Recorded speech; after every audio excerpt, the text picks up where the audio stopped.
నమస్తే అండి. ఈరోజు మనం మునగాకు రాగి పిండితో రొట్టె చేసుకోబోతున్నాం.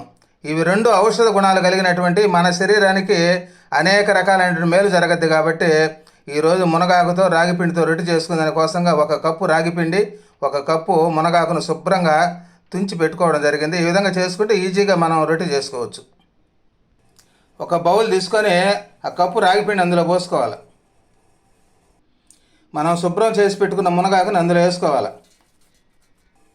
తగినంత సాల్ట్ వేసుకోవాలి. చిన్న ముక్కలుగా తరిగి పెట్టుకున్న ఆనియన్స్, ముక్కలుగా కట్ చేసుకున్న పచ్చిమిర్చి, ఈ రాగి పిండిలో అన్నీ కలిసేటట్టుగా కలుపుకోవాలి. ఈ మునగాకు ఆనియన్స్ అన్నీ బాగా కలిసేటట్టుగా ఆ విధంగా కలుపుకోవాలి. ఇందులో కొంచెం వేడి నీళ్ళు వేసి కలుపుకోవాలి. ఈ వేడి నీళ్ళు వేస్తే పచ్చి వాసన పోద్ది. చూడండి, ఆ విధంగా కలుపుకొని 15 నిమిషాలు పక్కన పెట్టుకోవాలి.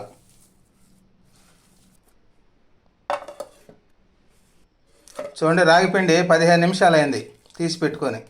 చాలా స్మూత్గా వచ్చింది చూడండి, మృదువుగా. ఇప్పుడు రాగి రొట్టెలు చేసుకుంటాం. చూడండి, కలిపి పెట్టుకున్న మునగాకు రాగి పిండిని ఈ రొట్టెగా చేసుకోవాలంటే ఆ విధంగా ముద్దగా చేసుకోవాలి. ముందుగా చూడండి, ఆ విధంగా ముద్దగా చేసుకొని మనం ఆకుపైన కానీ లేదంటే గుడ్డ ఏది మనకు వస్తుంటే దానిపైన ఆ విధంగా వెడల్పుగా చేసుకోవాలి, మనకు తగిన విధంగా. ఇప్పుడు మనం రొట్టె చేసుకోవాలంటే పాన్ పెట్టి అందులో కొద్దిగా ఆయిల్ అప్లై చేసుకోవాలి. చూడండి, మనం చేసుకున్న రాగి రొట్టెని ఆ విధంగా చేత్తో నీరు అద్దుకొని ఆ విధంగా అనాలి, చెమ్మ ఉండాలి. ఈ రొట్టెని మరీ పలచగా కాకుండా లావుగా కాకుండా చేసుకోవాలి. చిన్న మంట పైన ఈ రొట్టెని చేసుకోవాలి. ఈ మునగాకు రాగి పిండి చాలా ఆరోగ్యకరమైనది.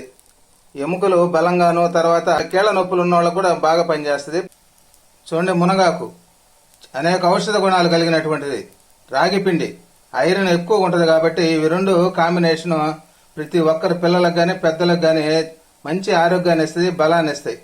చూడండి, రెడీ అయిపోయింది రాగి రొట్టె. తీసి ప్లేట్లో పెట్టుకోవాలి.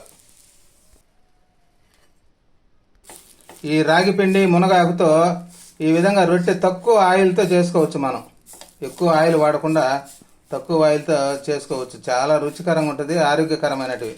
ప్రతి ఒక్కరు చేసుకోండి. ఇలాంటివి చేసుకొని అప్పుడప్పుడు తినగలిగితే మన శరీరానికి చాలా మేలు జరుగుతాయి. ఇలాంటివన్నీ మీకు ప్రతిరోజు ఆరోగ్యకరమైనవి చేసి చూపిస్తుంటా. నచ్చితే సబ్స్క్రైబ్ చేయండి. ఈ విధంగా రొట్టె చేసుకునేటప్పుడు చిన్న మంట పైన చేసుకోండి. రొట్టె మాడిపోద్ది అనుకుంటే కొద్దిగా ఆయిల్ అప్లై చేసుకోవచ్చు, లేకపోతే అవసరం లేదు. తక్కువ ఆయిల్తోనే మనం రొట్టె చేసుకోవచ్చు. మాడిపోకుండా ఆ విధంగా తిరగేసుకుంటూ ఉండాలి, తిప్పేసుకోవాలి బాగా. ఈ వెయిట్ లాస్ వల్ల కూడా బాగా పనిచేస్తుంది. మంచి ఫుడ్ ఇది, సూపర్ ఫుడ్. ప్రతి ఒక్కరూ ఈ విధంగా చేసుకొని తినగలిగితే అన్ని రకాలైనటువంటి ప్రయోజనాలు ఉంటాయి. చూడండి, రొట్టె రెడీ అయిపోయింది. తీసి పక్కన పెట్టుకోవాలి. తక్కువ టైంలో మునగాకు రాగి పిండితో మనం రొట్టె చేసుకున్నాం. చాలా రుచికరంగా ఉంటాయి, ఆరోగ్యకరమైనవి కాబట్టి ప్రతి ఒక్కరూ ఈ విధంగా చేసుకోండి, తిని ఆరోగ్యంగా ఉంటారని కోరుకుంటున్నాను. నమస్తే.